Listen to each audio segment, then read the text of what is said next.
Salve, salve, rapaziada. Estamos aqui mais no episódio do The Coach Cash. Hoje estou recebendo um camarada, um irmão que o Jiu-Jitsu me deu aí, eu pude ter a oportunidade de trabalhar com ele. Pô, foi muito gratificante. Pô, um garotão, um moleque muito educado, gente boa, fera brabíssima, que ele conseguiu migrar do judô para o jiu-jitsu, muitas técnicas, a gente vai falar sobre isso hoje. Ele é da equipe Pirâmide, de grappling, mais conhecido como o pai da Laurinha, Rodrigo Braga, o Braguinha. Bem-vindo aí, meu irmão. Tamo aí. Uma satisfação te receber aqui. Satisfação Valeu, minha. porra, de coração mesmo. Eu tava a trocar esse papo contigo aí, hoje casou a agenda e estamos aí pra gente trocar. Deu tudo essa certo ideia. aí. Primeiramente, agradecer aí, né, pela oportunidade, né? A gente já trabalhou aí bastante, muito bravo também, já me ajudou bastante aí nessa parte de mídia, de produção de conteúdo. Então, só agradecer essa oportunidade. Tenho certeza aí que vai ser um bate-papo, uma resenha maneira, né? E acredito que a gente vai agregar aí também pra galera que estiver assistindo esse podcast, né? Então, vamos nessa.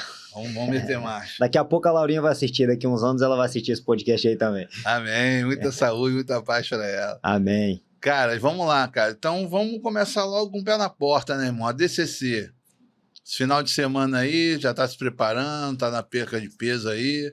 Me fala um pouco sobre as principais diferenças desse evento e a tua origem ali, da onde você tá trabalhando agora o sem kimono, o quanto é importante para você estar presente dentro do evento como esse. Cara, primeiramente o ADCC é uma federação só de grappling, só sem kimono, então eu já acredito que seja o primeiro ponto, né? Tem outras federações que dividem o kimono e o sem kimono, e muitas vezes o sem kimono não é o que eles predominam, não é... Os holofotes não estão no sem kimono, é só mais um. Então a ADCC, por ser só sem kimono, os holofotes estão ali e eles valorizam 100% aquilo que eu faço. Então, basicamente, eu só luto sem kimono, então eu vou valorizar, competir eventos que valorizam 100% a modalidade que eu pratico, né? Sem contar que a gente tem o ADCC aí, a fase final em Las Vegas, que acontece de 2 em 2 anos, que eu chamo aí dos Jogos Olímpicos do Grappling, né? Então, todos os holofotes estão ali para o ADCC. Então, o ADCC ainda, né, na minha opinião, manda no universo aí de sem kimono, né, e já venho lutando aí todas as etapas desse ano na temporada, então esse ano eu decidi focar 100% nas competições do ADCC, então esse final de semana vai ser a 4ª etapa seguida que eu tô lutando, né, nessa temporada, né, que vai ser uma etapa em Balneário Camboriú. Lutei a primeira em Natal, no Rio Grande do Norte, né, lutei a segunda em São Paulo, lutei a terceira em Buenos Aires, porque o calendário também é da América Latina, né, agora, e vou lutar a 4ª agora em Balneário, né, então das últimas etapas aí que eu lutei, né, todas eu fui medalhista, né, a gente vai para mais uma etapa agora em Balneário, vamos ver se eu consigo tirar essa zica aí do prata e do bronze, a gente levar essa medalha de ouro aí do ADCC. Vamos pra cima. Cara, mas assim, o ADCC para mim ele seria o meu foco principal e eu acredito que as regras também funcionam melhor na parte ali do sem kimono, né, eles fazem uma regra com que não tenha tanta amarração, né, então a primeira metade da luta não vale ponto, então... né, os atletas se estudam muito, mas ao mesmo tempo tem que procurar sempre a finalização. E a segunda etapa ali que já começa a valer ponto, não tem aquele aspecto da vantagem, então não tem aquilo de passei mais ou menos a guarda, não tem derrubei mais ou menos, então você precisa realmente concluir as ações. Me explica direitinho, como é que é essa parte de primeira etapa e segunda etapa? Nos minutos ali? São nos minutos. Então assim, no ADCC Open são 6 minutos o tempo de luta. Os 3 primeiros minutos de luta não tá valendo pontuação, certo. Só vale finalização. Beleza? Então, pode ganhar costas, pode derrubar. Os árbitros estão analisando, no caso, quem está sendo melhor na luta, é claro, as ações, mas ainda não está valendo pontuação. O árbitro vai falar que a partir daí tá valendo ponto. Então a luta vai continuar de onde ela esteve já. Então, por exemplo, se eu tô montado, a luta vai continuar dali. Ela não para, mas a partir dali vai começar a valer os pontos. Então essa segunda metade da luta começa a realmente valer a pontuação. Que diferença básica aí do geral ali no jiu-jitsu de kimono? É que não existe vantagem, né? Então não existe bater na lateral, não existe derrubar o parceiro e cair sentado. Realmente derrubar tem que concluir a ação, passar tem que concluir para começar a valer os pontos. E caso a luta acabe empatado, essa luta vai para o overtime, né? O overtime, no caso, são mais 3 minutos, né? Desde o início já valendo o ponto. e aí para ver realmente quem consegue E pontuar. quando a porrada sai, que sai comendo que não para, como é que é aquilo? Cara, sendo sincero, eu adoro isso, cara. Eu adoro isso, adrenalina. Acontece muito comigo por eu ser um cara que gosta de derrubar, né? Às vezes em algumas competições eu quero tentar derrubar e a galera sai correndo pra fora da área. E aí o árbitro volta no meio sem nada. No ADCC, não. Quer correr pro lado da área? Então vamos para fora da área? Então eu vou junto contigo. E aí eu vou junto com o cara, jogo na televisão, jogo na grade, né? Mas assim, o que eu acho legal disso não é só na parte de derrubar. É que o árbitro espera concluir uma ação. O que acontece muito, né? Às vezes eu tô no meio de um double leg, aí foi pro lado de fora, parou e volta no meio. No ADCC, não. O árbitro vai terminar aquela ação. Então derrubei, caiu do lado de fora, estabilizei, volta no meio depois da ação concluída. Né? Então aquela pessoa que às vezes está com a finalização meio que encaixada e que quer girar para fora no migué, o árbitro vai deixar girar para fora e terminar aquilo ali. Aí quando tá meio que assim, ó, definiu a situação, volta pro meio. Então, tá no meio de um scramble ali de giro, tentando ganhar as costas. Se foi pro lado de fora, o árbitro espera. Ganhou as costas? Beleza, volta no meio, na posição de costas. Então, isso eu acho muito maneiro. Eu acho irado, a porrada sai comendo. E é diferente que você chega no evento, já tem um rock and roll no fundo. E aí, porra, porrada rolando, gente jogando a galera pro lado de fora. Então, assim, eu gosto da energia dali. Eu me sinto feliz em estar competindo ali nas etapas do ADCC. Eu gosto dessa energia, sem contar que valoriza ali 100%, né, onde eu tô envolvido. Então, acho que a gente tem que valorizar quem valoriza a gente. Isso aí. Então, a ADCC valoriza o grappling. Então, nada mais do que uma equipe igual a Pirâmide Grappling, que é uma equipe só de 100 kimono, valorizar os eventos que valorizam 100% é nosso trabalho aí, né? E aquela oportunidade, você falou que às vezes tem luta de faixas diferentes. Me explica um pouco do que você acha disso, o que você gosta, como é que é isso? Cara, ao mesmo tempo que eu gosto, as mídias do jiu-jitsu estão fazendo um trabalho que eu não concordo. Primeiramente, eu acho super maneiro o faixa azul poder lutar com faixa preta, porque no ADCC funciona não em faixas, mas divide em iniciante, intermediário e avançado. E você pode lutar duas categorias. Então, um faixa azul e um faixa roxa que teoricamente estaria no intermediário, ele pode se inscrever no intermediário ou no avançado. Ou pode lutar várias categorias, né? Então, eu acho isso legal porque você tem jovens que têm oportunidade de lutar com faixas pretas. Então, isso é uma bagagem de experiência, né, muito grande, né? Mas, ao mesmo tempo, vou falar algo que é um pouco polêmico. Pode ser que seja um pouco polêmico, algumas pessoas até entendam errado, tá? Mas o que eu tô falando que é minha opinião, tá? Que a mídia, ela tá transformando o cara que é faixa azul e levantando ele no sentido de, tipo, ganhou de um faixa preta. Só que, ao mesmo tempo, ela dá um demérito pro faixa preta. E, assim, não é demérito nenhum faixa preta perder pro faixa azul. Por que eu tô te dizendo isso? Porque o jiu-jitsu é dividido por faixas. Eu vim de uma modalidade que é o judô. O judô não tem divisão de faixa. Então é divisão de idade e peso. Automaticamente você não segura ninguém na faixa. Então, se um garoto tem nível de faixa preta com 17 anos, ele vai ser faixa preta e acabou. Entendeu? E aí no jiu-jitsu, por ter a divisão de faixas, não se graduam muitas vezes os garotos, né? Até porque tem a idade mínima também da faixa preta, então às vezes você vê faixas azuis ali que estão ganhando de preta, mas se você for ver o histórico, o garoto começou a treinar com 4 anos de idade. Com 19 anos de idade, ele tem 15 anos que pratica aquilo ali. Então, aquele garoto não é faixa azul, ele é faixa preta. Às vezes ele tem mais tempo de jiu-jitsu do que vários outros faixas pretas, entende? Sim. Então, o que eu não concordo com o que a mídia tá fazendo? Ela levanta o faixa azul, colocando na manchete faixa azul vence faixa preta, mas ao mesmo tempo dá um demérito pro faixa preta que não é demérito nenhum, né? E vou dar um exemplo de outras modalidades. Na natação, surge um fenômeno com 19 anos na natação e ganha de todo mundo. A galera fala que um fenômeno ganhou o evento tal, mas a galera não fala que um fenômeno menos graduado a gente entende meio que inferior ao mais graduado, né, na ordem das graduações, venceu o cara lá. Então eu acho que é um processo natural. O errado é o cara que tá mais velho ali ganhar do cara que tá no auge, mais novo, independente da faixa. Então essa é a minha visão em relação a isso, né, e que acho super bacana isso acontecer, de lutar, mas frisar que, assim, mérito da garotada mais nova, que a cada dia que passa evolui mais, né, mas não é demérito nenhum, né, como alguns veículos de mídia vêm colocando aí para a galera que é faixa preta, né, então seria uma visão minha em relação a esse tema aí. O próprio Mika, né, cara, despontou pro mundo quando na Copa Pod ele finalizou um faixa preta, lá acho que foi Copa Pod em Manaus. E para quem frequenta academia, cara, que treina todos os dias, sabe que isso não é algo tão espantoso, né? Porque às vezes o cara é um praticante, o cara trabalha preta, mas não é atleta. Às vezes o cara é atleta, mas não é tão atleta como o garotão que treina 8 horas por dia, treina 2 vezes por semana, enfim.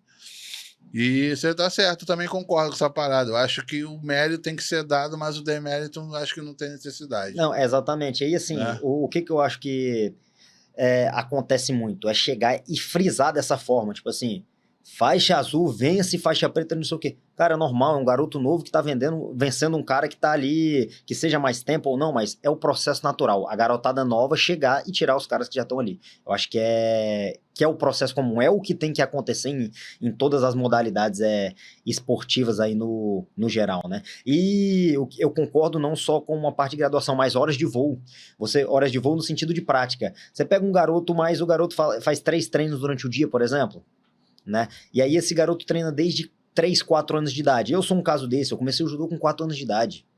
Entendeu? Então, pô, quando eu tinha 20 anos, já tinha, pô, 16 anos que eu fazia aquilo ali. Aí, pô, querendo ou não, um cara que começou ali mais velho, o cara, por mais que tivesse a mesma graduação, não são as duas pessoas iguais. Uma tem muito mais tempo de bagagem do que a outra dentro daquilo ali, né? Então, pode ser um pouco polêmico aí, principalmente que vários veículos de mídia frisam bastante isso, né? Mas essa é a minha opinião sobre aí. Até porque eu já fui o garoto novo, né? Ali na época do judô, que ganhou dos caras mais velhos, como eu também fui o cara mais velho que perdeu pra garotada nova, entendeu? Então, acho que Faz parte que é do um processo natural, né? Faz Não parte tem como do- você se manter ali durante a vida toda, né? E, cara, falando de judô, me fala um pouco aí agora dessa tua migração do judô pro jiu-jitsu, do jiu-jitsu pro sem kimono.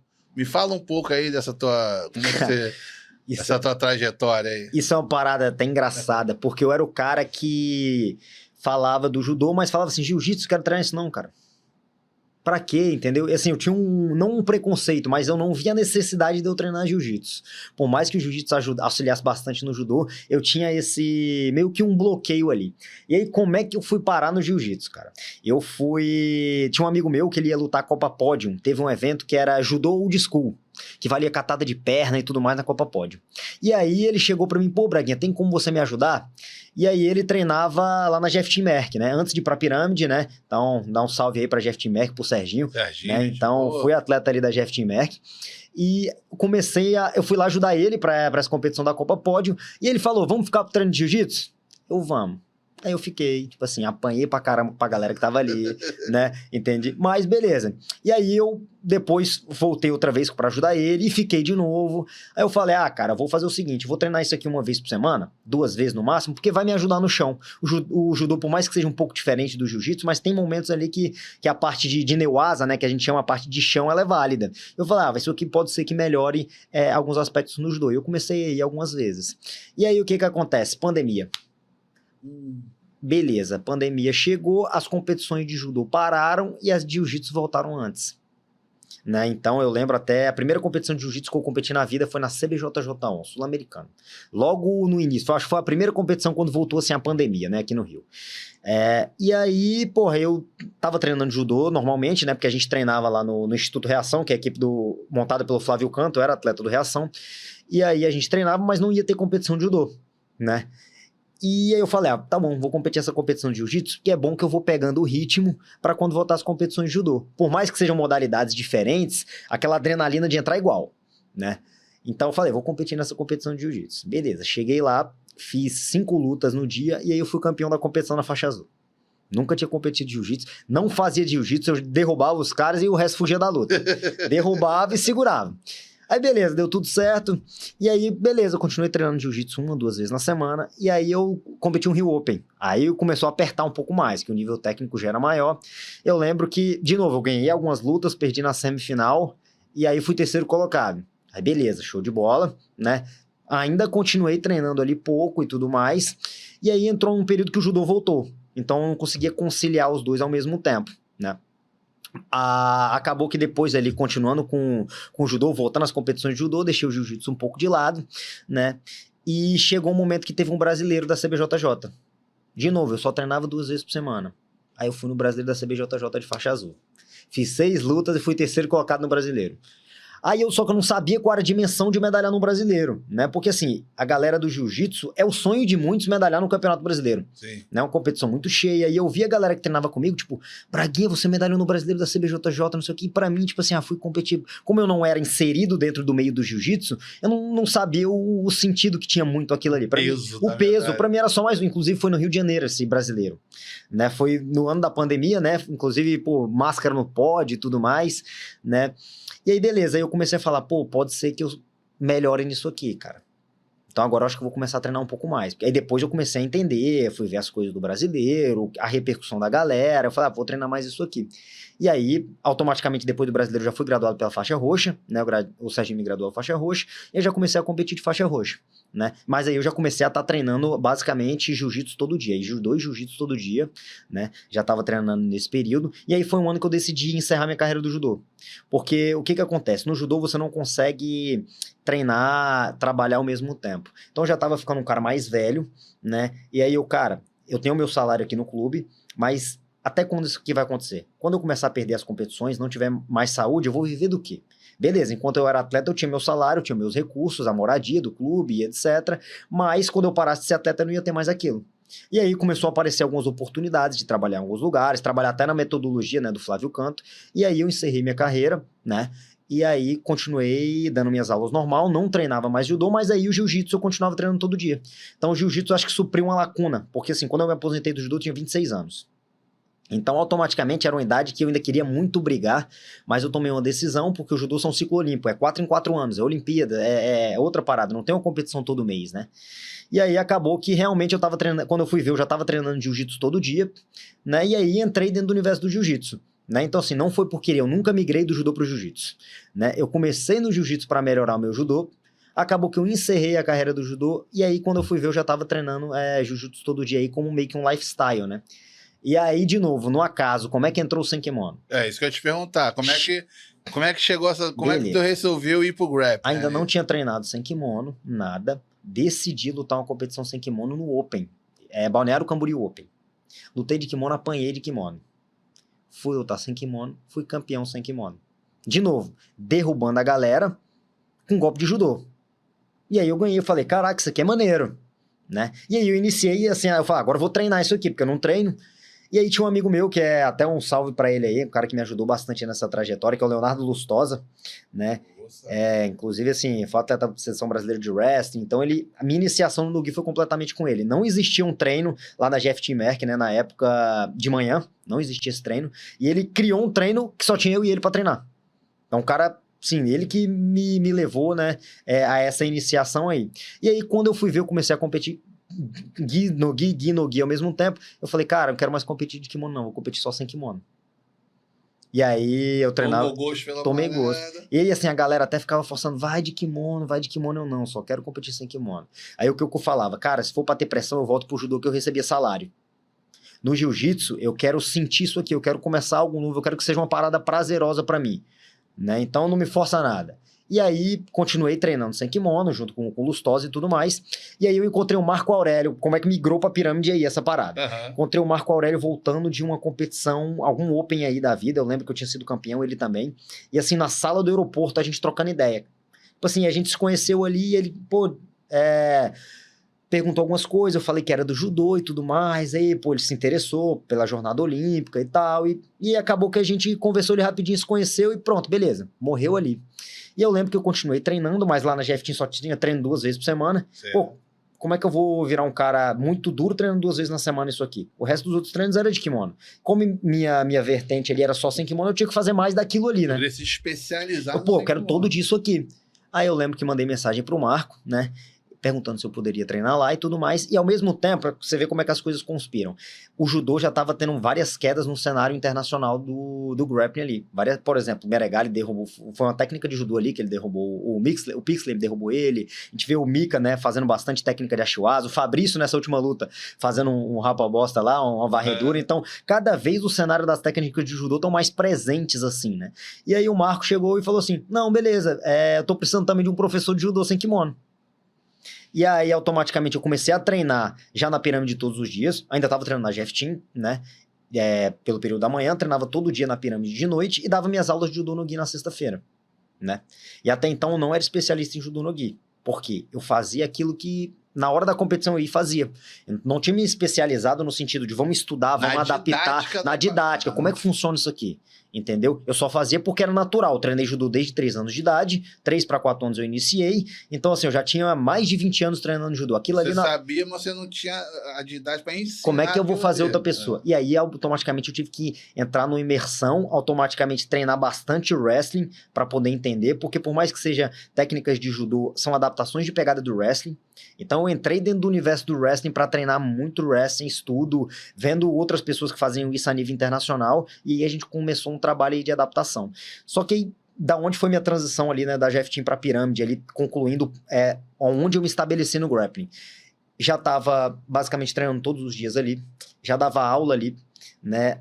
Tive o convite, né, ali do Marco para poder dar aula pro Kids, né? Então, outra vertente do meu trabalho é que eu já dou aula para criança desde 14 anos, né? Bom, então, já dou aula para criança há muito tempo. A equipe então, brava tá formando e assim, sou formado em educação física também, outra parada maneira até de se falar, então tem todo o lado também da parte de estudo, tanto na minha parte de vivência dentro das artes marciais, e aí recebi esse convite também. Então acabou que eu já dava aula de judô, já treinava todo dia e dava aula pro Kids. Então, assim, não fazia sentido ali naquele momento eu permanecer, né, no caso do GF Team, troquei uma ideia com o Serginho, ele falou, pô, realmente vá lá, né, então agradeço aí também, porque foi um cara que entendeu. E pra quem né, não sabe, Serginho é faixa preta de judô faixa preta brabo. de judô também, de jiu-jitsu, então foi o cara que entendeu naquele momento ali, né, e, porra, nem todo professor, às vezes a gente tem muito professor que fala, não, creio, Antônio, sou quem, então sentei, bate papo reto mesmo, de homem, sentei, falei isso, ele, pô, concordo, vá lá e tal, então, agradecimento aí, que foi onde eu cheguei realmente na pirâmide. Aí, eu já tava indo pra pirâmide todos os dias treinar, mas foi onde eu falei assim, tá transferido agora, eu sou atleta e professor da pirâmide geral. E aí, é onde eu acho que iniciou realmente, onde eu migrei 100% pro grappling, que foi onde eu comecei a treinar 2 vezes por dia sem kimono, dar aula sem kimono, e aí foi uma imersão total, tanto de estudo, de treino. E hoje, né? como é que é a tua rotina de treino como atleta? Vamos lá, eu faço entre 2 e 3 treinos por dia, né? Então, tem dia que eu faço preparação física, mas não são todo dia, né? É 4 vezes aí na semana. E aí, todos os dias eu faço o treino às 11 horas, que é o treino que a gente chama de profissional, o treino profissional ali da pirâmide, né? Inclusive o mestre Marco, né, que ministra essa aula. E à noite a gente tem um outro treino. Só que esse treino da noite eu só faço as posições, né? Como eu já fiz um treino muito forte de rola, de específico, mais cedo, à noite eu vou de novo só para repetir posição. É como se fosse um drill? Seria um drill, um treino técnico, né? Entendi. Então, assim, o treino é um treino normal, que tem treino técnico, depois tem os sparrings, mas como eu já fiz o treino de manhã, né? Eu faço a parte do treino técnico e ali fico sentado lá de fora auxiliando os companheiros, alguma coisa nesse sentido. Então, ainda faço 3 treinos por dia, então tem uma rotina de atleta, além da rotina de professor, né? Dou bastante aula ali durante o dia. E como é que são as aulas? Você tá aula adulto, criança, feminino? Como é que é as turmas? Cara, então, vamos lá. Eu dou... Lá na pirâmide tem aula pra todo mundo, tá? Então, tem desde a aula pra galera tem uma aula que é chamada de aula master, né? Que é pra galera... Tem ali galera um pouco mais velha, que às vezes não quer treinar com a galera adulta, então tem essa aula aí. A gente tem as aulas... O treino adulto divide em 3, da mesma maneira, como pra você ver como a gente se espelha também um pouco no ADCC, né? É dividido em 3, iniciante, intermediário e avançado. Então, iniciante até 2 anos de jiu-jitsu. O intermediário vai até de 2 a 5 anos e o avançado são 5 anos, né? E aí é onde a gente ora. Tipo assim, o faixa azul pode treinar no avançado? Pode. Quantos anos ele tem de jiu-jitsu? Pô, o faixa azul começou com 4 anos de idade, ele tem 18, ele é avançado, eu não vou botar esse moleque no iniciante, entendeu? Então a gente divide as aulas não sobre faixa, né, mas sobre tempo de prática ali. O tempo de guerra. Tempo de guerra. E aí o profissional é aquele time de competidores, né, independente da graduação, são aqueles atletas que estão ali na linha de frente ali, né, os nomes principais ali da equipe acabam treinando no profissional. E ali eu acho que teve um start ali na minha carreira depois que eu fui pra lá, né? Pela pirâmide. Pela maneira como é que é feito os treinos, as coisas, como é feito lá, é bem diferente, assim, né? Não, e do lá que eu tava também, acostumado. além do conhecimento técnico, né, do estudo, da lógica da parada ali, da didática da parada, eu acho que um dos maiores diferenciais ali, que a gente vai tocar nesse assunto agora, é a importância de externar os resultados dali, de externar o processo. Que é a mídia, que a própria pirâmide faz, muito bem feita. Você se adaptou àquela mídia, você já tinha esse gosto, foi lá que você aprendeu isso. Como é que você vê a importância da mídia dentro do trabalho como academia, ali, como equipe de competição? Cara, a pirâmide é uma equipe bem midiática, assim, né? Mas falando de forma positiva, eu não tinha. Eu já fazia algumas coisas de mídia, mas era só algumas fotos, alguns vídeos, highlights de competição, e minha mídia basicamente se resumia a isso, né? E aí, quando eu cheguei ali na pirâmide, eu comecei a aprender. Eu acho que assim, a gente começa a fazer aquilo das pessoas que rodeiam a gente, né? Então eu comecei a observar os comportamentos ali de outros atletas, de professores. Pô, por que esse cara tá bombando tanto? Por que esse cara tem tanta oportunidade? E aí eu comecei a aprender. Então, assim, eu fazia um pouco, mas não chega nem aos pés do que eu fui aprendendo e adaptando ali, né? Então, vamos ali o primeiro exemplo ali do Mark e do Lucas, desde o início da pirâmide, eles sempre se preocuparam com isso, né?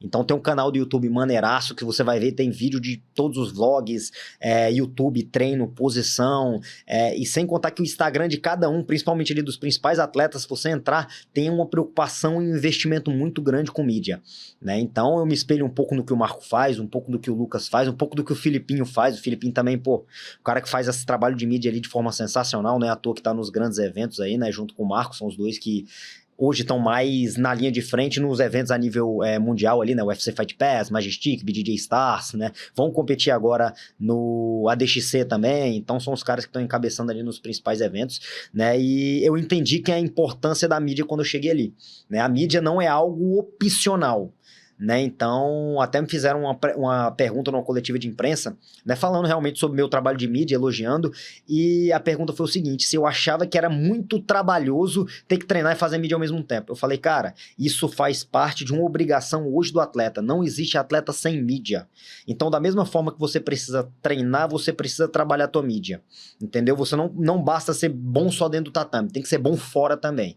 É claro que sempre a prioridade é treinar, trabalhar, evoluir, mas essa preocupação tem que andar em paralelo. Então tem que estar ali como, pô, numa competição, vou fazer um investimento de foto, vou fazer um investimento de vídeo para ter um highlight maneiro, né? É claro que quando você chegar num patamar, esses highlights vão chegar até você. Quando você é um atleta que tá ali, uma estrela, né? As pessoas querem fazer o teu material, mas até chegar ali, tu vai precisar ter esse processo de investimento, entendeu? Então você tem que estar ali toda hora, tem que estar aparecendo, tem que estar se posicionando. Então não é mais um aspecto opcional. Ah, mas eu não gosto. Não existe eu não gosto, tem que ser feito. Eu acho que no esporte profissional, cara, o atleta tem que se ver como um produto.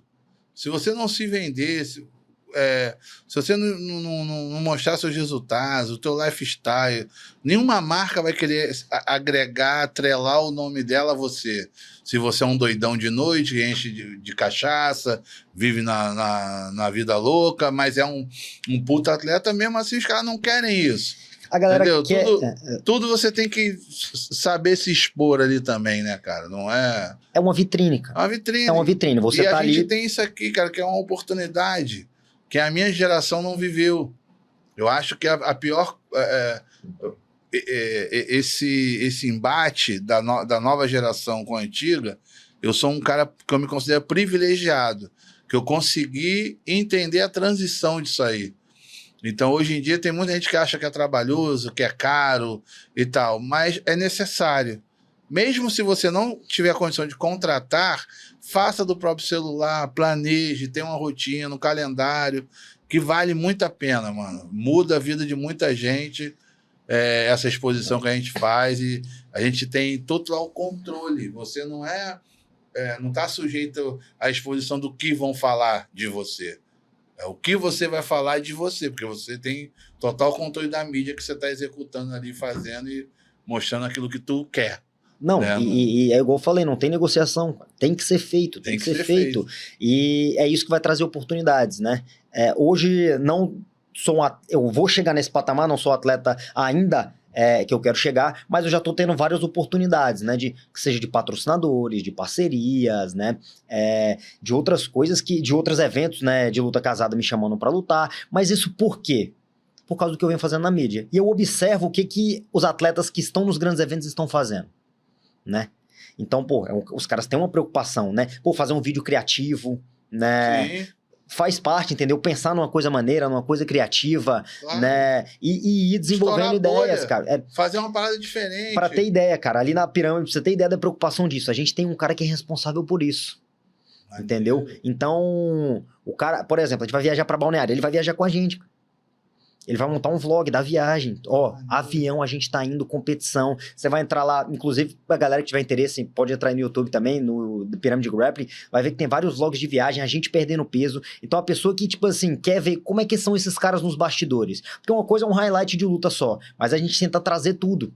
Entendeu? Pô, como é que esse cara é no treino, como é que esse cara é no pré-competição, como é que é a pesagem, como é que é a viagem, o que eles fazem depois da viagem. Então, assim, a gente se preocupa em trazer e mostrar tudo isso. Eu acho que não é à toa o crescimento da equipe. É uma equipe que tem pouco tempo, mas a cada vez que passa tem uma visibilidade maior por conta dessa preocupação. Então, a gente tem uma preocupação midiática e dentro do tatame, tipo assim, é uma parada também fora da curva a preocupação. Não, e eu vi nesse último vídeo aí que postaram, foi ontem, eu acho, do Ciclos BJJ, essa Sim. competição, que faltou um atleta e o outro doido foi lá e foi lutar na hora. Isso foi muito maneiro, é o Renzo.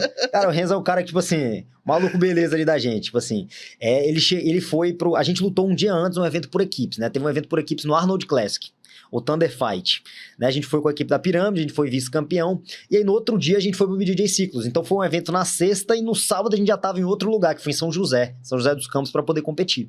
E aí chegou na hora ali da pesagem oficial, né, o responsável do evento, né, o Clebão chegou e falou assim, cara, eu tô sem um atleta nesse peso aqui. Vocês têm alguém? Aí a gente brincando, sacaneando o cara, o Renzo quer. Aí botaram ele pra lutar com o cara. Aí ele, beleza, ele pesou e tudo mais, ganhou do cara. No dia mesmo da competição, um outro faltou a luta. Aí o professor desse cara chegou pra mim, pô, será que você não tem alguém que queira lutar e tudo mais? Eu falei, pô, não vou jogar essa bola pra mim não, por mim já ganhei meu troféu, já tá bom. Né? Aí eu falei, ó, vou perguntar pro Renzo, se ele quiser. Aí eu falei, Renzo, quer fazer mais uma luta? Aí tipo assim, ele, tá bom. E assim, ele é um cara que é extrovertido, ri o tempo inteiro, briga o tempo inteiro. Aí falou, vamos mais um? Ele, pum, fechou a cara, meu irmão. Não conversa mais com ninguém, não troca mais ideia. Mas assim, foi de gaiato, assim, tipo assim... Acabou que, pô, foi pra não lutar nada e no final ganhou 2 troféus de luta casada, finalização do evento. Muito maneiro, meteu a dancinha de Cristo, muito maneiro bom. Aquilo ali. Então, o evento também foi muito maneiro, né? Oportunidades ali de lutar, eventos de luta casada, hoje eu acho legal porque a gente consegue promover. Né? Vou dar um exemplo, vou lutar o ADCC Balneário, eu consigo promover que eu tô indo, mas não tem como você promover tanto evento assim. Agora quando é uma luta casada, você sabe quem é o adversário, é uma luta só, tem venda de pay-per-view, então automaticamente quando você vende o pay-per-view entra uma pratinha ali a mais, então assim, você acaba que faz umas mídias mais maneiras, às vezes faz um trash talk ali brincando um pouco, né? Não gosto muito do termo trash talk no sentido de ser ofensivo, mas uma brincadeira, algumas coisas assim que faça a galera ter interesse pela luta, então as lutas casadas eu acho muito maneiro por conta disso, né? Inclusive, assim, eu fiz 2 lutas casadas, uma foi no Coliseu Grappling, uma no BJJ Ciclos, parabéns pros 2 eventos ali, né? Então, consegui, tipo assim, um número de seguidores de pessoas que vieram depois desse evento, tanto no pré, pelas mídias que eu fiz, no evento e no pós, assim, foram muito bacanas, assim, porque é o evento que ele quer mostrar você, né? Diferente de um evento igual, vou lutar o DCC lá, né? Beleza, mas tem categoria de criança, de várias idades, de adulto, de master, feminino, não tem como o evento promover você. Agora é diferente do evento de luta casada, vai ter 10 lutas, então pô, vamos promover a cara de todo mundo aqui, então quem tá interessado pelo evento já clica, já vê quem você é, então eu acho que, né, tem que aproveitar as chances ali também de aparecer nesses eventos aí, e aí tanto assim, eu já tô sempre em vários eventos, e a galera da Pirâmide sempre tá em vários eventos, os eventos procuram, né, a gente muitas vezes, pô, tem algum atleta da Pirâmide e tudo mais, por quê? Porque sabe que a gente também vai entregar, sim, né? Não, então assim, tanto a equipe quanto os atletas vão entregar um retorno de mídia, um retorno de repercussão pro evento, então a gente se mostra valioso pro evento também, aí a gente volta naquela parte da mídia, né, é importante de você fazer uma mídia maneira, os eventos começam a te olhar como valioso, pô, vou trazer o Braguinha pra cá, porque aquele cara... É nesse ponto que eu queria tocar. É o que eu costumo dizer. Eu tenho esse bordão. A roda gigante tem que girar ao contrário. Você tem que ter uma exposição boa para quando você for convidado para um evento, isso vai agregar valor ao atleta. Entendeu? Não esperar o contrário. Quando alguém me contratar, quando eu arrumar um patrocinador, aí fica nessa de quando, não arruma nada. Acabou, meu. Eu penso da mesma forma. Aparece, entrega para depois você poder ter oportunidade, né? Ninguém vai chamar você para fazer nada se você não aparece. O que tem de cara que é muito sinistro de jiu-jitsu e que não tem oportunidade porque não aparece é imenso. Porque, por exemplo, o próprio Danielzinho, que é sinistro demais, absurdamente, Eu me lembro da época que a mãe dele não sabia postar uma foto, pô. E hoje em dia ela me ensina as coisas. Cara, bizarro. Eu aprendo. Entendeu? A Jelly me ensina as coisas. Eu pergunto coisas pra ela. Teve uma vez que a gente foi fazer um vídeo de posição com o Daniel ali na pirâmide. E aí, ela guiando o vídeo, tipo assim, caraca, profissional. De onde ela sabe tanta coisa? Sim. Tipo assim, posição de luz, entonação da voz. E aí, caraca, meu irmão. Eu, tipo assim... Primeiro, eu tive uma gravação com o Daniel aqui no Aterro do Flamengo. Acho que foi um comercial de algum kimono, alguma coisa. E ela, é assim que tu faz? Eu falei, assim, Jelly, eu corto, filmo vários take, ângulos diferentes, depois na edição junto. Ela, legal. Então, ela, hoje em dia, é um monstro, pô.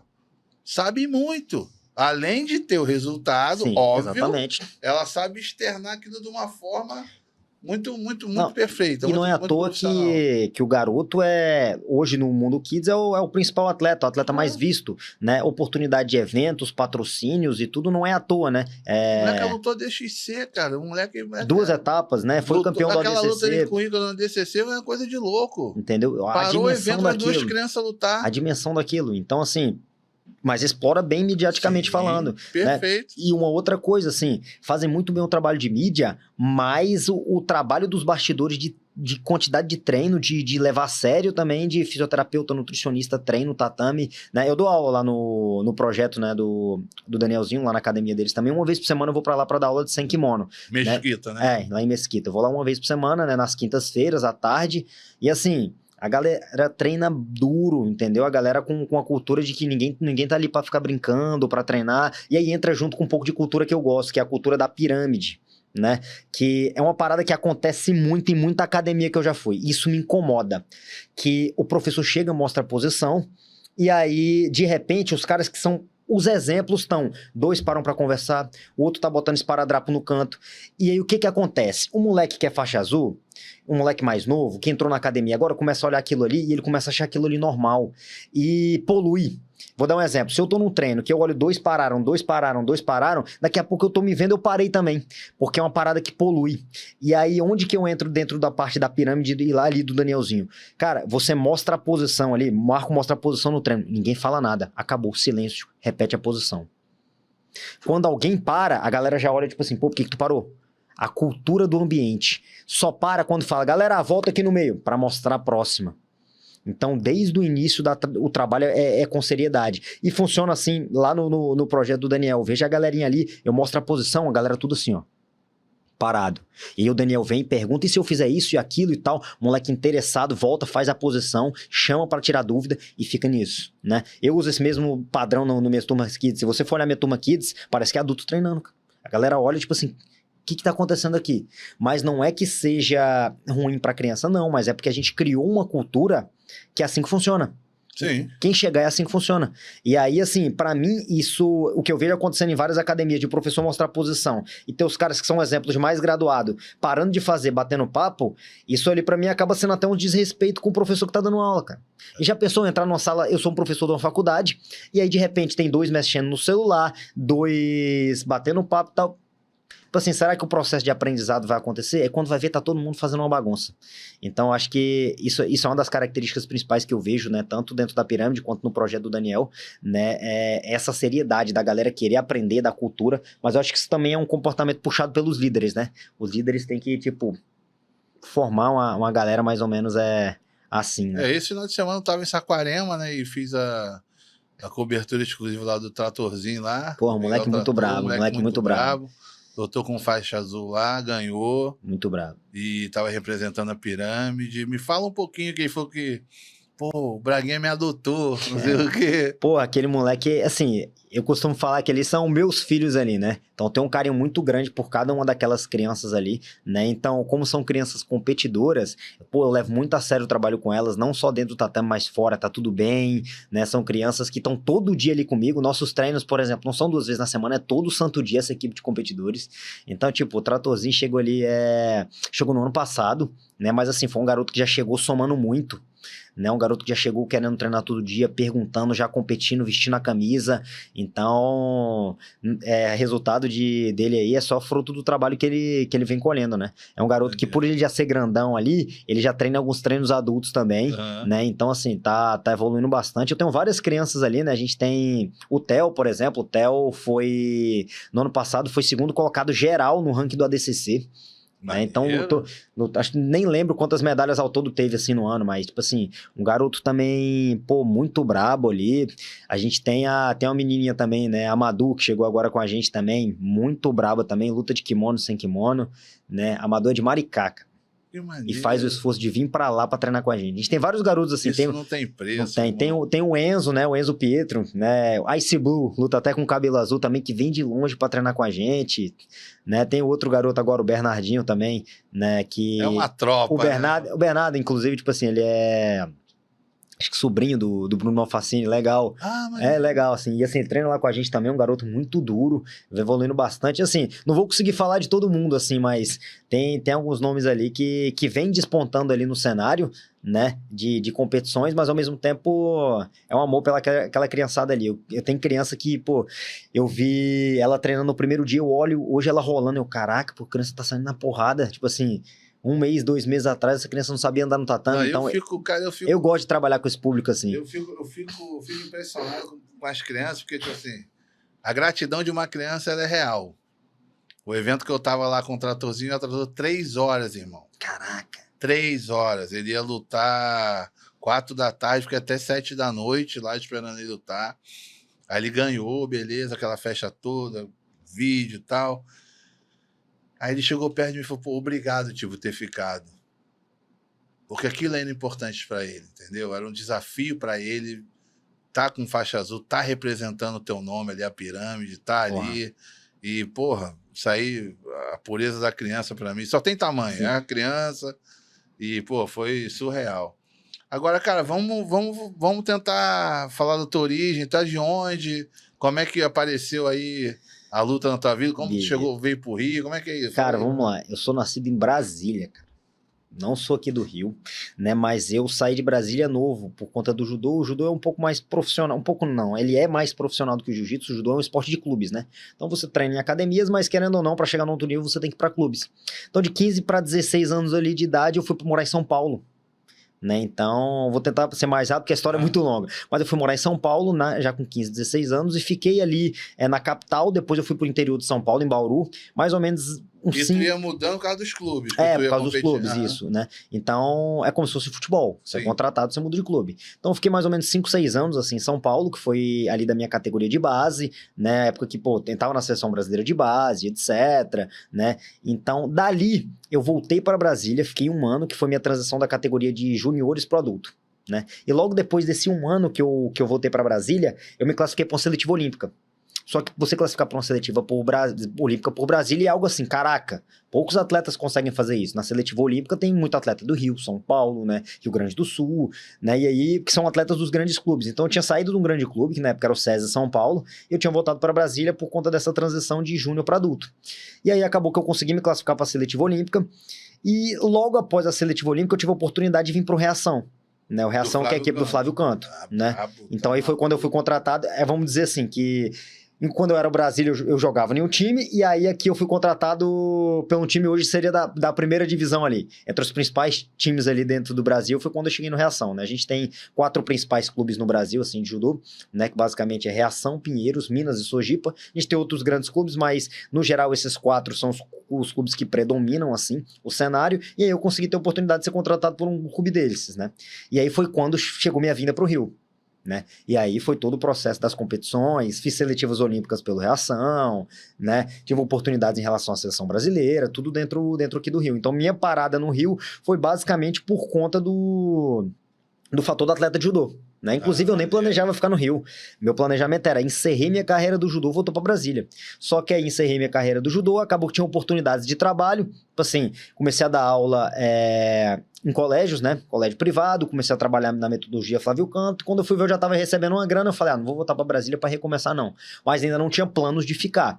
E aí a vida me colocou dentro do jiu-jitsu, aí me colocou, depois dentro da pirâmide. E aí, ao mesmo tempo, conheci minha esposa nesse período aqui, tive a Laura, e agora ficou aqui no Rio, já era. Agora entendeu? A vida é aqui. Gema, ficou agora aí. A vida é aqui. Mas assim, muita gente confunde achando que eu sou nascido aqui, né? Pelo tempo que já tenho 4 para 5 anos aqui no Rio. Né? Então, quem me conhece agora, que não viu o início da história, porque se você entrar no meu Instagram agora, tem tanta coisa de jiu-jitsu que a galera não viu a origem da parada. Antes de entrar no jiu-jitsu, quando eu entrei no jiu-jitsu, eu já tinha 10 anos de faixa preta de judô.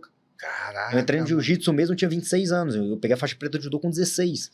Né? Porque eu comecei com 3 anos de idade. Então, assim, tem muita estrada. Então, quando a galera olha pra cá, né? Tipo assim, calma aí, eu sei que é de outra modalidade, mas se você for olhar no geral, eu tenho muito mais experiência que muita gente que tem aí dentro do meio das artes marciais. São modalidades diferentes, mas tem muita bagagem aí. Então a galera confunde, acha às vezes que eu sou carioca, né? Pelo tempo que eu tô aqui. Mas assim, a filhinha carioca, a Laurinha, bênção de Deus. Tipo assim, Isabela carioca, Laurinha também. Aí hoje, por exemplo, minha projeção de carreira toda dentro de atleta, professor, vendas de curso, todas estão dentro do cenário do grappling. Hoje eu tô dentro da principal equipe de grappling que tem, acho que é a única equipe totalmente visada do grappling do Brasil. Então meio que assim, meu lado trabalho tá aqui, meu lado família tá aqui.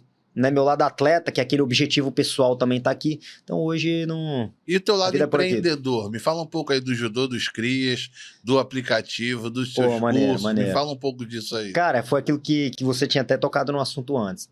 Eu sou um produto. Braguinha é um produto, o judô dos crias é um outro produto. Né? Então, basicamente assim, eu sou um dos pioneiros das adaptações de judô para o no-gi no Brasil. Né? Então, não tinha nenhum instrucional sobre isso. Eu fui o primeiro cara que fez instrucionais sobre isso no Brasil. Tem outros lá fora, né, do Brasil, com outros professores, né, mas do Brasil eu fui o primeiro, né? E aí começou como? Começou também de novo, aquele negócio de não esperar a melhor oportunidade para iniciar. Quando eu comecei com o judô dos crias, pra ter ideia, era gratuito. Eu dava aula, né, pra galera, gratuitamente, porque a galera me procurava. Braguinha, tem como me ajudar com as quedas de judô? O judoca chega no jiu-jitsu, é isso. Tem como me ajudar com a queda? Aí eu tenho. Me ajuda a derrubar vagabundo. Aí eu chegava um dia, ajudava um, no outro dia eu ajudava outro, no outro dia eu ajudava outro, no outro dia eu ajudava outro. Eu falei, caraca, todo dia eu tô gastando meu tempo aqui, gastando meu tempo no bom sentido, né? Aí eu falei, vamos juntar todo mundo no horário? Então, em vez de eu ajudar todo mundo em dia separado, vamos montar um dia. Eu vou vir todo dia, eu lembro que era quarta-feira. Todo dia, quarta-feira, eu vou vir aqui antes do treino de jiu-jitsu e vou dar uma aula de judô pra vocês, beleza? Montou um grupinho.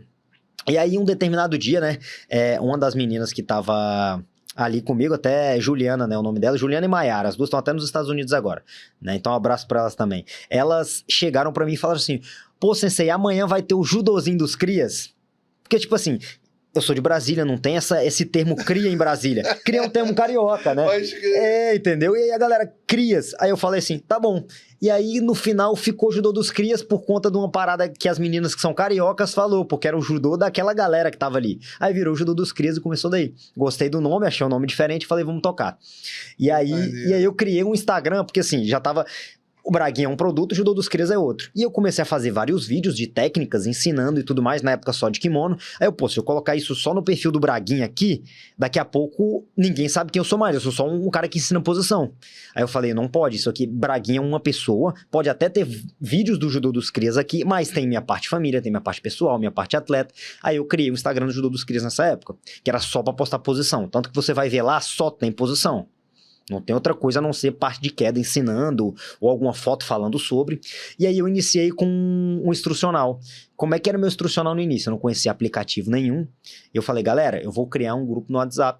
Aí a galera me procurava. E tipo assim, aí eu cobrava um valor, acho que era R$19,90 na época, por mês, uma coisa assim. E aí a galera me pagava pra eu botar ele no grupo do WhatsApp. E aí esse grupo do WhatsApp eu botava as posições lá. Meu irmão, você podia mandar essas posições pra quem tu quisesse.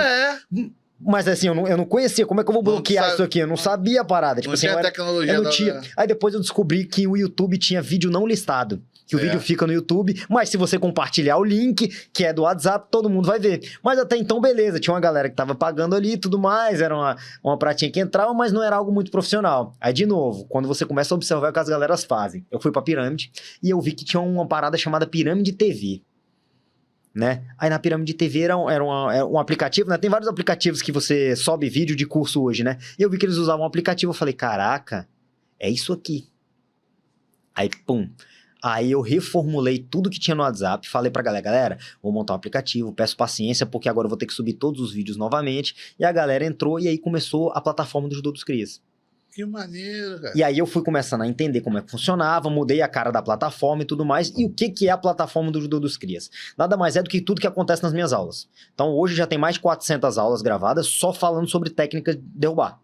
Com kimono e sem kimono. Então você abre lá a plataforma, tem Gui, tem no Gui, você clica, professores convidados, que às vezes alguns professores de judô que vão lá dar aula, né, junto comigo, eu coloco lá. Então todo mês ali, toda semana na verdade, eu vou atualizando à medida que minhas aulas vão acontecendo. Aí é tipo uma escola, eu pago uma exatamente, e tenho acesso a tudo. E aí seria uma plataforma recorrente, né? Como eu vou atualizando, tem um plano que é recorrente. E aí tem plano mensal, plano anual, tem várias formas aí de estar fazendo, mas basicamente o Judô dos Crias começou, também eu nunca planejei criar o Judô dos Crias, começou porque eu dava aula pra uma galera, e aí a partir dessa galera, essa galera chamou de Judô dos Crias, e aí eu comecei o Instagram, e aí, a partir daí começou esses vídeos assim de eu falar, pô, acho que dá pra ganhar uma grana online e tudo mais. Aí depois que eu fui pra Pirâmide, que conheci o aplicativo, mas lá no início eu não deixei de fazer porque eu não conhecia o aplicativo.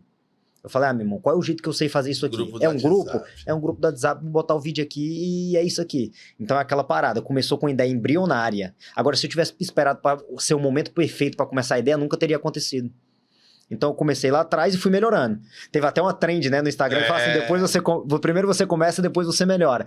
E foi assim, aí hoje se você entrar, parece um Netflix, porque hoje em dia, assim, foi passando o tempo, fui entendendo. Você abre, parece um Netflix, vai passando assim pro lado, ó, vídeo. Então hoje tá uma parada muito melhor. E pô, filmava com celular, e eu lembro que no início eu filmava com o celular, eu não tinha nem microfone. E aí eu filmava lá na Merck, e na Merck, tipo assim, do nada, o carro do ovo, e não sei o quê. Aí eu já tinha feito o vídeo inteiro, eu falava, puta que pariu, vou ter que refazer isso tudo de novo. Aí eu tinha que fazer de novo, cara. E aí, pô, eu comprei um microfone na época que era muito ruim, que no kimono ficava batendo assim na barba. Aí no vídeo, depois eu escutava, ficava puf, puf, puf, puf.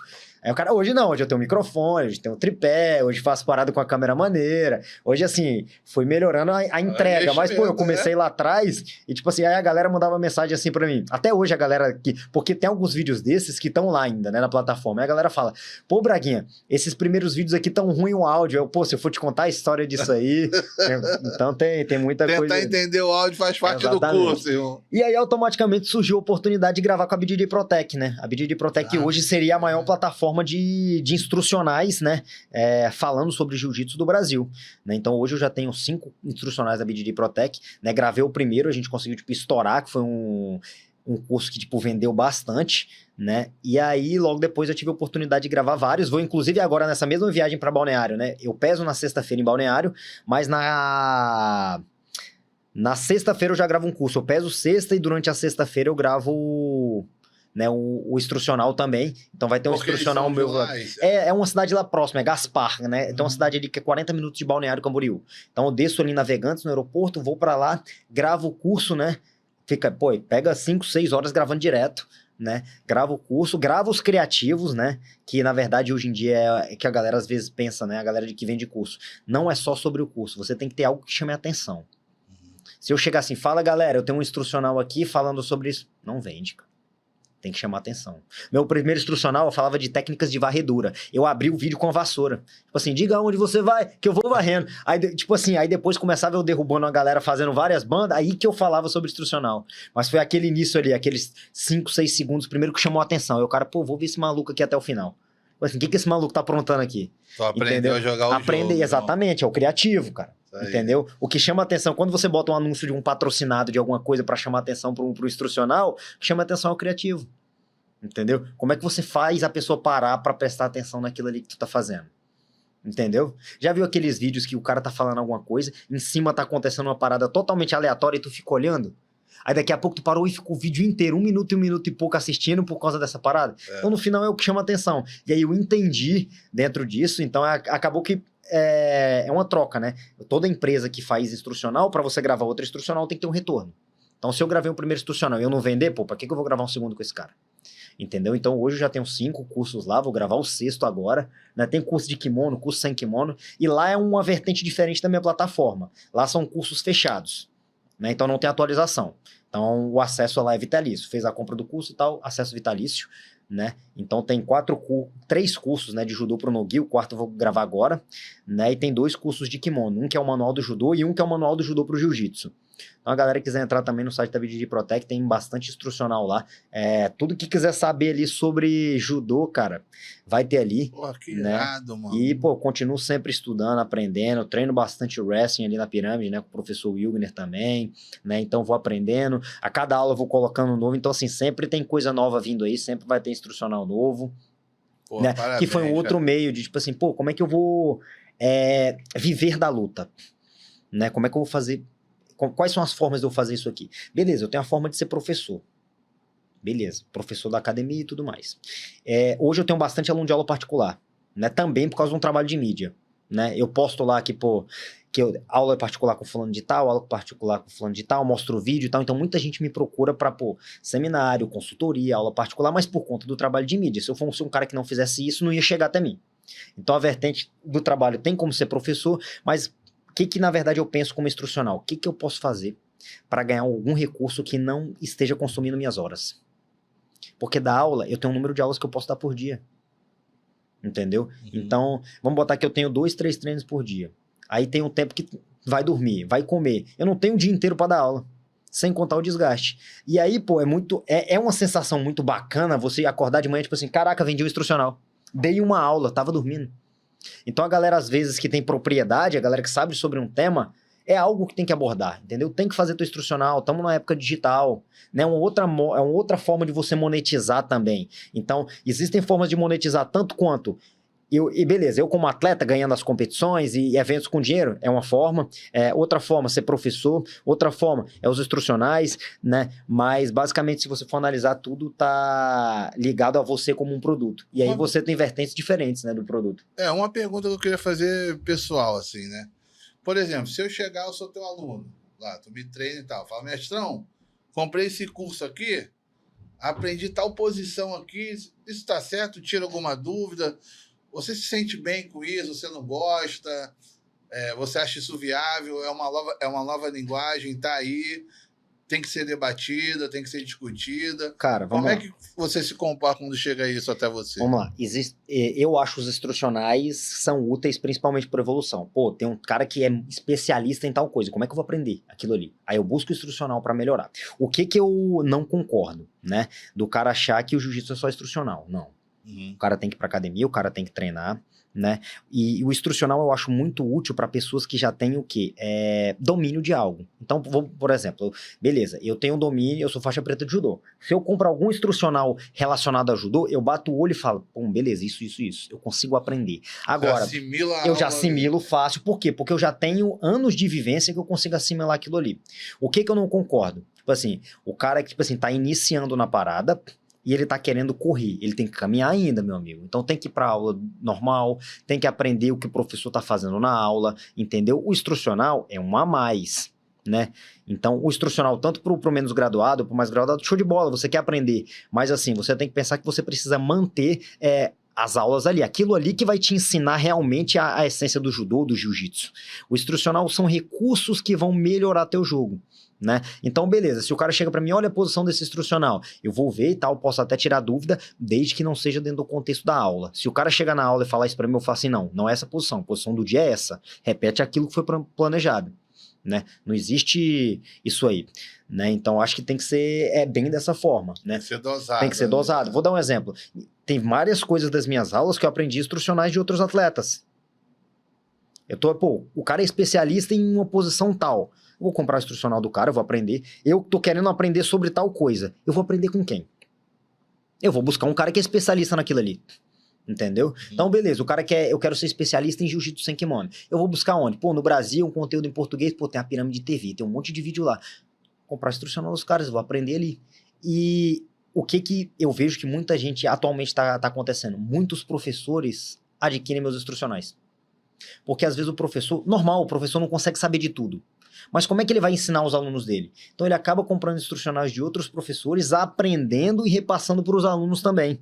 Né? Então eu acho que tanto o atleta, o aluno ali é interessante, quanto os professores também para poder melhorar. É conhecimento. É conhecimento, cara. Então assim, e dentro do Brasil isso na verdade ainda é pouco utilizado assim, né? Sim. Então se você chegar numa academia e pedir para levantar a mão, que quem já comprou um instrucional, a maioria vai falar que não. É por isso que eu te fiz essa pergunta. Entendeu?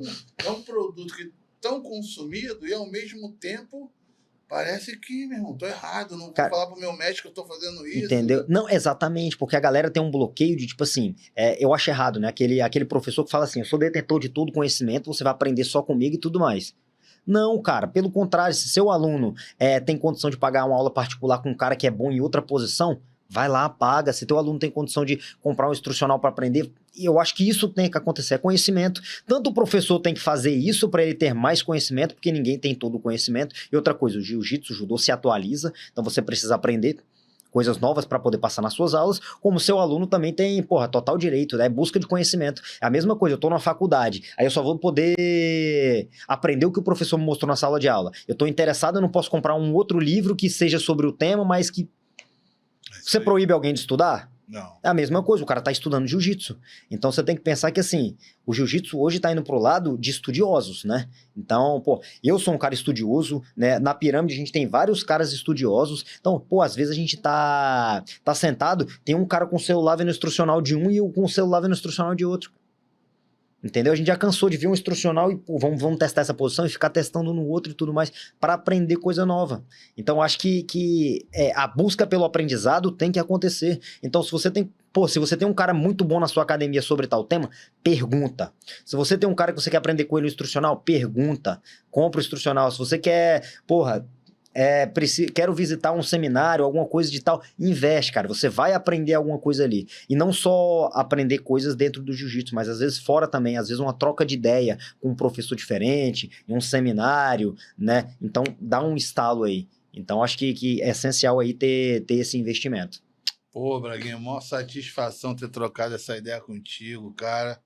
Acho que 1 hora para o nosso bate-papo é pouco. Porque você, meu irmão, é uma fonte de conhecimento, de empreendedorismo. Moleque que, eu admiro bastante teu trabalho. E, cara, espero que você retorne com essa tão sonhada medalha de ouro aí. Agora vai, Vai né? trazer aqui, que a gente para trocar ideia com ela. Agora vai. E, meu irmão, o momento é teu. Se você quiser deixar algum recado, alguma mensagem, querer divulgar algum patrocínio, alguma página, pode ficar à vontade aí que é contigo. Fase boa, essa hora de aproveitar.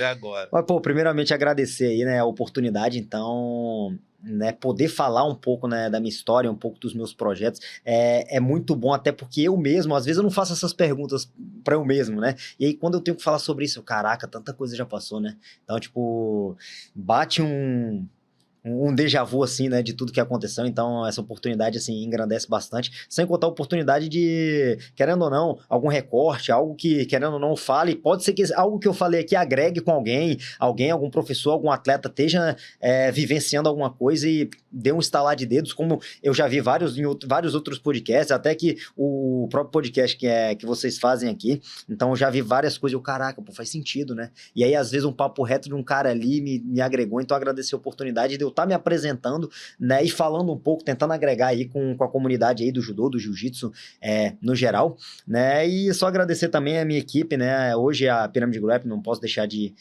agradecer, então hoje tanto minha parte como trabalho, como atleta, como oportunidades, né, estão ali dentro, né, agradecer ali minha família, né, eu tenho uma esposa que me ajuda muito, cara, porque é difícil entender a carreira de atleta e professor, saí de casa hoje 7 horas da manhã para dar aula, né? Para falar que eu não voltei em casa, eu passei 1 horinha em casa à tarde, depois eu já saí, já tô aqui de novo, vou chegar 11 horas da noite, e aí, no dia que eu tô cansado, ela não vai treinar e tal, então assim, isso para mim é muito importante, tem que agradecer ela, a Laurinha que chegou agora, né, e agradecer todos os meus parceiros, meus patrocinadores aí, a Bravur, né, quem me vê competindo ali, aquele cara anda com a hashguard colorida, e depois na outra luta ele muda para outra hashguard, pra outra hashguard, tudo isso tá lá no site da Bravura aí, várias hashguards maneiras pra quem tá aí dentro do Senkimono. Então a galera às vezes tem uma hashguard preta, um azul, uma parada meio sem graça assim, então lá tu vai ver as hashguards aí que que eu uso aí bastante, né? Agradecer também uma nova parceria que eu fechei agora também por conta de uma mídia legal, né? Que foi com a empresa de suplemento, a Body Action, né? Maneiro. Então, tipo assim, empresa grande de suplemento, eu já tinha tido parcerias com loja de suplemento, não com o fabricante. Tá? Agora é o fabricante, então assim, pulamos um degrau, assim, em relação a patrocinador, então agradecer também por todo o suporte ali, né? Tem outra empresa também que eu tenho que agradecer, que é a Holodeck, né? A Holodeck é uma empresa americana, né? Então, que me ajuda bastante em taxas de competição e visibilidade. Então, hoje, graças a Deus aí, por conta de um bom trabalho de performances dentro do tatame e fora do tatame também, eu tô tendo bastante procura de várias coisas, várias parcerias, então só agradecer aí todas as oportunidades que estão aparecendo e, mais uma vez, te agradecer aí, que, pô, foi sensacional, irmão. A honra Esse toda cara aqui minha, tem meu um irmão. trabalho fera. É isso. Toda competição que eu tô competindo, ele tá lá, já mandou uma mensagem, ó, amanhã eu tô lá, vamos nessa? Eu que agradeço a Que aí a gente faz oportunidade. um trabalho Isso aqui bacana. é um espaço para luta. É porque a luta eu enxergo ela como mais do que uma filosofia de vida, um modo de se sustentar. Uns são atletas, outros empresários, outros donos de academia, alguns são professores presenciais, outros usam os recursos, ferramentas online, enfim, muitas possibilidades dentro da gente sobreviver, e isso aqui é a gente debater, trocar ideia e receber um cara com teu porte aí, o teu nome, para mim é muito gratificante. Você que me deu essa oportunidade hoje, eu só aprendi aqui. E, pô, mano, você tocou no assunto sobre pergunta. Lá no podcast do M8, que eu faço com ele, Sim. a gente tem um quadro lá, por causa do Polengue, enfim, que a gente faz a seguinte pergunta: qual a pergunta que você queria que alguém fizesse para você e até hoje ninguém fez? Caraca, meu irmão, isso é difícil, hein? Com a pergunta aqui. Porra, pergunta difícil, cara. O que me perguntaram? Alguma coisa que você queria que a pessoa te perguntasse sobre isso.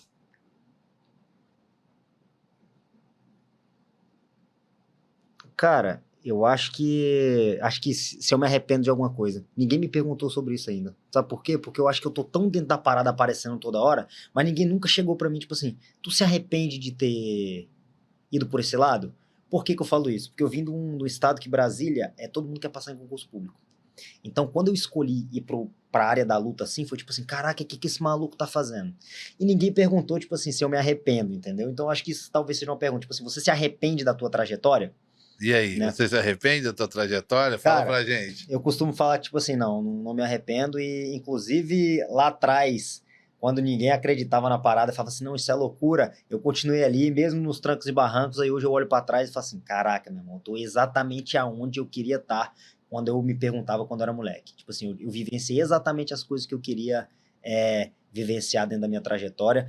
Claro que eu não conquistei tudo que eu queria, mas eu acho que o reflexo principal, eu não tenho frustração nenhuma.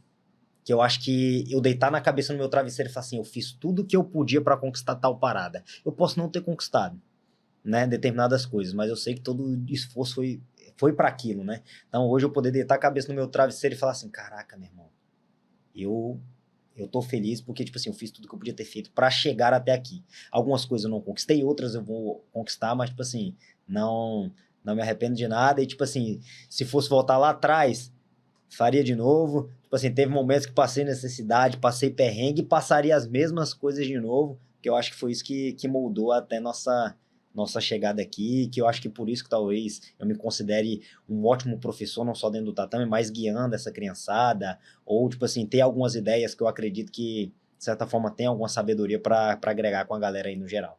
E pra gente fechar aqui, cara, me fala uma luta memorável sua. Cara, posso te falar uma parada? A luta mais memorável minha, tipo assim, não foi um evento importante não, mas foi com um cara que eu já tinha perdido mais de 10 vezes. No judô, o que acontece? A gente luta várias categorias. Eu era nessa época sub-18, né? E aí eu lutava sub-18, sub-21 e adulto. E tinha um cara que já era adulto.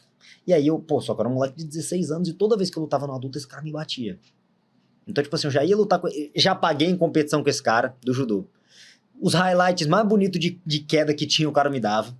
Sorte que naquela época não tinha mídia igual era hoje, né? Não tem isso aí pra ver. E aí, de repente, eu mudei pra São Paulo, né? E aí, depois que eu mudei pra São Paulo, eu era sub-21, ele era adulto. 2 anos depois, a gente se encontrou numa semifinal de uma competição de Copa São Paulo. E aí, tipo assim, 2 anos depois, eu já tava mais velho, tinha ido pra uma equipe grande, já tinha treinado bastante. Eu ganhei desse cara. E aí, tipo assim, pra mim foi a luta mais marcante pra mim, a única luta que eu saí chorando. Porque, tipo assim, parece que, sabe, tipo assim, eu não acreditava que eu ganharia aquilo ali, eu saí da luta ali. Então, pra mim, virou uma chave, acho que pro restante inteiro da minha carreira dentro do judô, dentro do jiu-jitsu. Tipo assim, meu irmão, se eu trabalhar, eu consigo. Então, foi de um trauma de já ter perdido demais pra ganhar, né, de um cara ali. Depois a gente nunca mais lutou. Né? Talvez se lutasse eu perdesse mais 10 vezes de novo, não sei. Mas aquela luta ali, tipo assim, pra mim foi... Pum, bateu, tipo, pra mim foi uma luta inesquecível.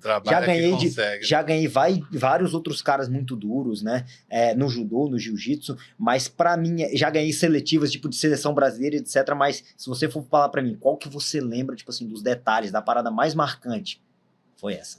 Tipo assim, pra tu ver, de uma parada que eu tinha perdido tanto, que quando eu ganhei, eu falei assim, caraca, meu irmão, foi, tipo assim, sabe quando tu tira a mochila, tipo assim, sai, zica, sai. Foi nessa daí. Valeu, Braguinha. Pô, que satisfação, meu irmão. Meu irmão, bate-papo irado mais uma vez, The Coach Podcast. Queria agradecer demais aí a Tauron, que me apoia nos campeonatos, me veste, enfim. Pois, fazer um tatame maneirão, só pra parabenizar aqui, que o tatame lá do Danielzinho foi feito por eles. Então, são tipo bravos, são bravos. Maneiraço. A equipe Tauron, essa de roupa é a Fightwear Tauron. Ah, maneiro. E tem a galera da Tauron que faz o tatame.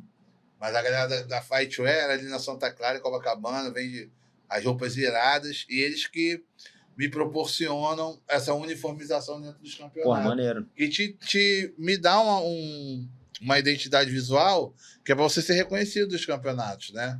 Então eu acho que o maneiro disso é igual uniforme de equipe. Você tem que ser reconhecido visualmente. Então às vezes já cheguei no campeonato, vão sem boné e sem camisa, a galera, ih, qual é, The Coach? Pô, mas isso é verdade. E já virou uma parada, tipo assim, contigo, de longe. Eu não sei o que é aquilo que tu carrega, um banquinho. Vem com o banquinho, vem com o boné, eu falo, tá onde? Tá ali. É ele lá. Boné e o banquinho.